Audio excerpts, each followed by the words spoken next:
Oh yeah, I think maybe there's lots of ways potentially in there.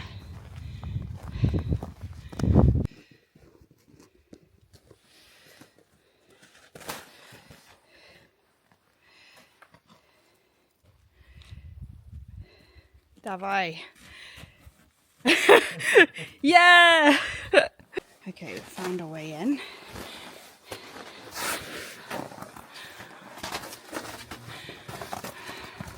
Wow. Inside a nuclear bunker. Very cool.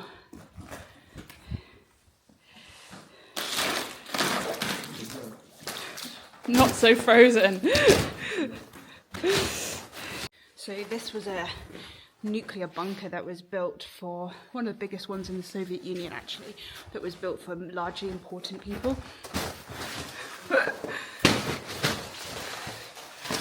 But I'll show you loads of clips from it. And it was sort of like, it's kind of like preparedness on steroids. It's an absolutely enormous nuclear bunker, goes right down.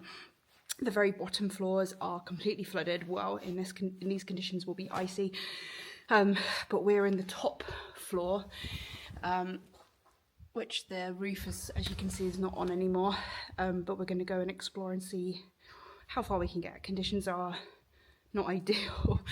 They're covered in ice and snow, so you can't really see what's underneath, which isn't ideal. So we'll see how far we get, but a pretty epic place, really.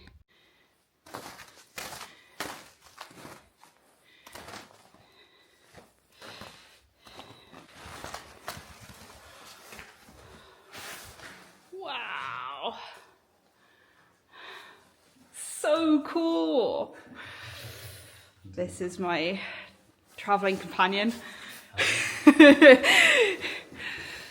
This is very precarious because the floor is icy, but look how cool this is. We are inside a Soviet nuclear bunker.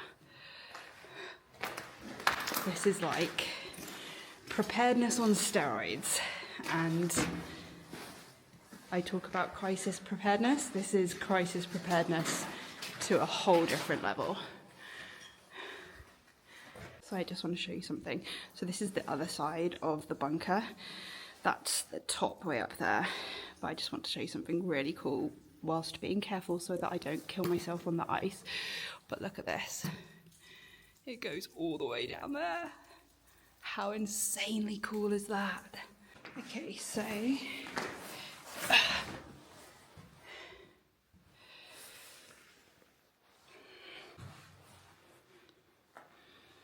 this is crazy cool. Somewhere there are some stairs to access the lower levels. It's quite difficult to show you because there's like no light.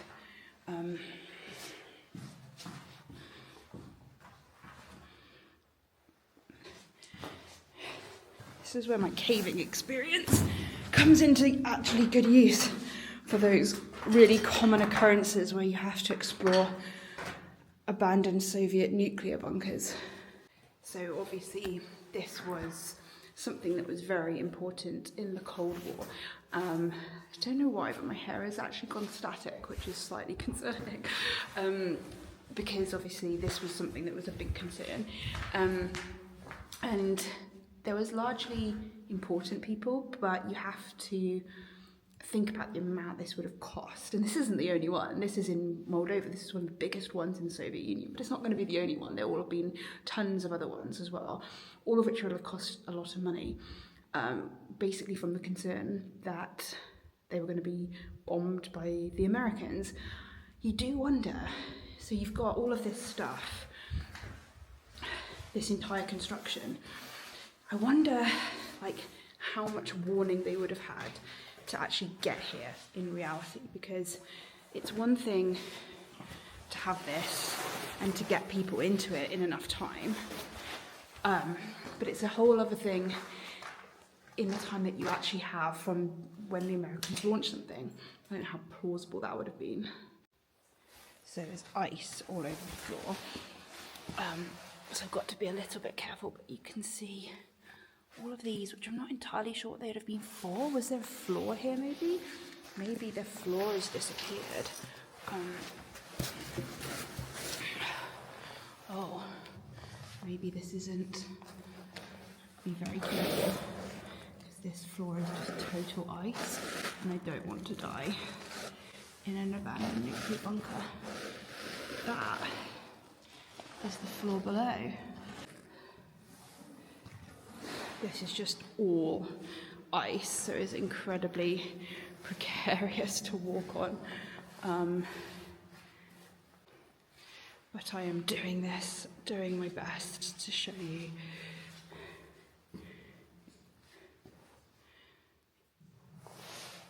Interesting. I am making a lot of assumptions about the structural integrity of this place. I do not recommend that you do the same. I'm hoping that at some point I can find a way down that doesn't involve a large quantity of ice. Those are the two holes that go down to the lower levels. When I say go down to the lower levels, I mean sheer drop where you die, go down to the lower levels. I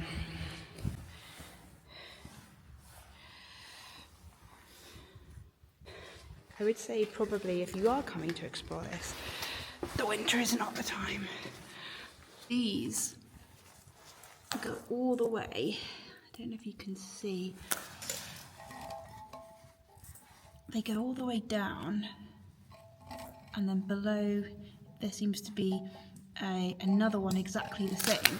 So I'm presuming that these go down, down, down. Each floor has got this going through it.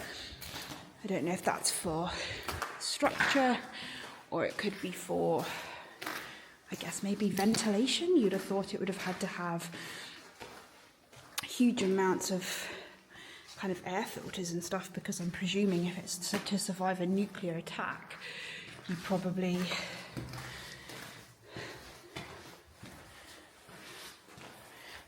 need its own air filtration system. Well, I'm guessing they're thinking about total disruption of access to food and water.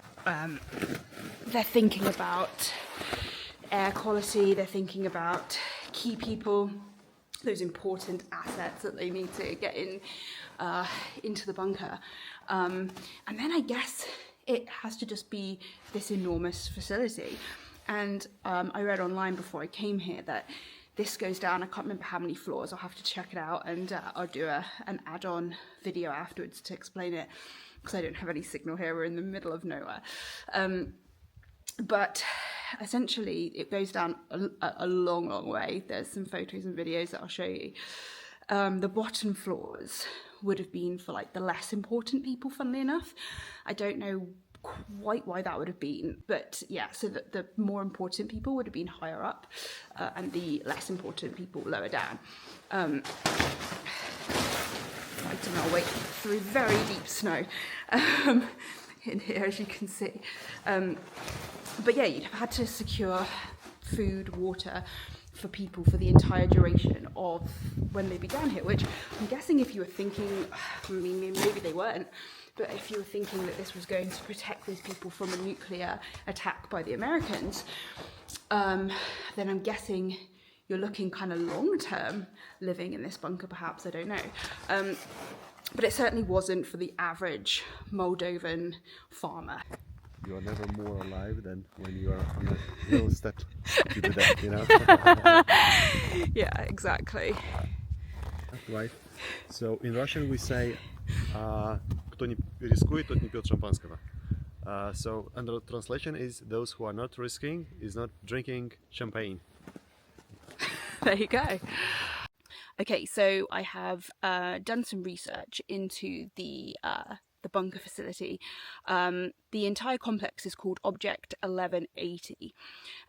It's an abandoned Soviet anti-nuclear bunker that was started somewhere in the early 80s. Construction was started, that is. And it's a hardened structure to protect military personnel, so it was designed for the Red Army, military personnel, etc. And the complex is split into two units, Unit A and Unit B. Unit A was the one I explored, which is the command point, whilst Unit B was apparently designed for support and more of a technical unit. It's got about 12 levels, basically over 60 meters deep, and the diameter of each circular unit is about 36 meters, so they're absolutely enormous. And they were made so that should the Americans launch, Red Army personnel would go into these bunkers, and it would allow the Soviet Union, the USSR, to have the opportunity to launch a second and third strike. So that sort of mutually assured destruction concept, very much, it was really very much the case that I think the Americans knew this too, but you needed to maintain an ability to launch a second and third, so on, waves of strikes.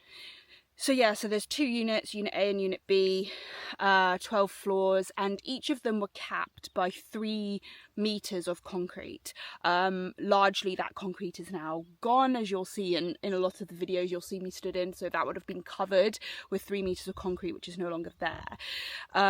They made, interestingly, from a resilience perspective, they put the lift shaft on one side and the staircase on the other of these circular structures, and that was designed from a resilience perspective to allow more redundancy within the structure, so that you could still get up and down if one side of the structure was damaged, because they were designed to take a direct nuclear hit.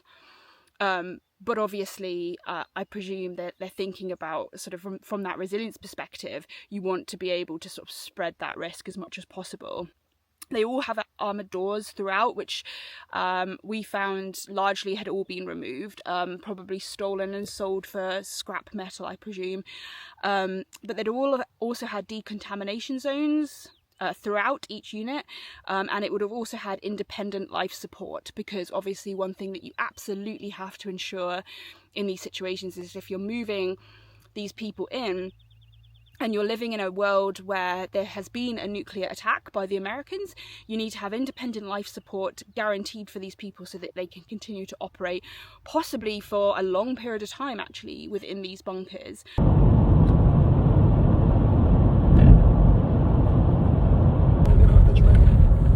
In order to transport horses. Nope.